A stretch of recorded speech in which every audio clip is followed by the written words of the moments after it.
এ তো দেশে ডিম নয়লা, এ হলো গিয়ে বিশুদ্ধ পোলট্রির ডিম।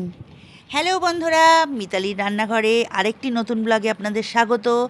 আজকে আপনাদের জন্য নিয়ে এসেছি আলু ডিমের ভুনা। আলু ডিমের ভুনা বানানোর জন্য প্রথমে ডিম আর আলুগুলোকে আমি সেদ্ধ করে নিয়েছি। তারপর কড়াইতে তেল গরম করে ঝটপট করে আলু আর ডিমগুলোকে ভেজে নিচ্ছি।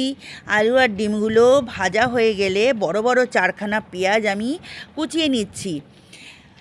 আলুগুলোকে সুন্দর করে এপিট ওপিট করে ভাজা করে নিচ্ছি, কারণ আলুগুলো আমার সেদ্ধ করাই আছে আর ডিম তো সেদ্ধ করাই আছে। তো যাই হোক, এইবার কড়াইতে দিয়ে দিলাম ইন্টারন্যাশনাল ফোড়ন, শুকনো লঙ্কা, তেজপাতা আর গোটা জিরে। তেলটা এমন গরম করেছি কড়াইটা আমার পুড়েই গেছে। তো পেঁয়াজগুলো ভালো করে চটকিয়ে কড়াইয়ের মধ্যে তেলে ছেড়ে দিলাম। তারপর ভালো করে নাড়াচাড়া করে সুন্দর করে মাখামাখি হয়ে যাওয়ার পরে, একটু ভাজাভাজি হয়ে যাওয়ার পরে 1 টেবিল চামচ লাল লঙ্কা বাটা, আদা বাটা, রসুন বাটা দিয়ে দিলাম। তারপর কাঁচা লঙ্কা দিয়ে দিলাম। তারপর বেসিক শুকনো মশলা যেমন জিরে, ধনে, হলুদ, এগুলো দিয়ে ভালো করে একটু নেড়ে কষে নিয়ে তারপর টমেটো কুচিটা দিয়ে দিলাম। নুন আপনার টেস্ট অনুযায়ী টেস্ট করে দেবেন।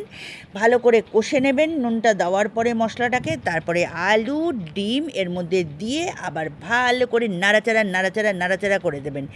সুন্দর করে নাড়াচাড়া করে একটু ঢাকা দিয়ে রেখে দেবেন, গ্যাসটা একটু ডিম করে। তারপর 5 মিনিট বাদে একটুখানি এটাকে খুলে আবার একটু নাড়াচাড়া দিয়ে নেবেন। ওপর থেকে গরম মশলা দিয়ে দেবেন আর দিয়ে দেবেন ঘি। একটু ভালো করে নাড়াচাড়া দেবেন।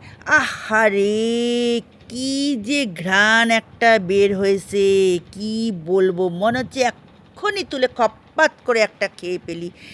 যাই হোক, আপনারা এইভাবে একবার ডিম ভুনা বানিয়ে দেখুন, আপনাদের অবশ্যই ভালো লাগবে। বন্ধুরা, আমার এই ডিম ভুনা কাদের কাদের ভালো লেগেছে অবশ্যই তারা কমেন্ট করে জানাবেন। গরম গরম ভাতের সাথে এইরকম ডিম ভুনা অসাধারণ খেতে লাগে।